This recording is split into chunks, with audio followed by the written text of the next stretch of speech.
و ما اگر میخوایم بهشتی بشیم باید اینجا تمرین کنیم، اونقدر کم بخوریم که نیاز حتی به دستشویی، نمیگم اینا عرفانیه، اینا خیلی بالاست، اما به قدر خود آقا کم بخوریم.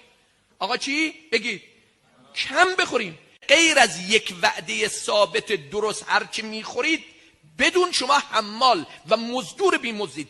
کسی که در شبانه روز 3 وعده غذا میخوره یه افساری به سرش بزنید ببرید تو طویله کنار حیوونا، اربطوه مع الدواب. خیلی باید بیشتر با احترام فکر کرد. یعنی یه ایرانی از روزی که به دنیا میاد تا روزی که از دنیا میره، این در واقع بیمه شده باشه در مقابل هر چیزی.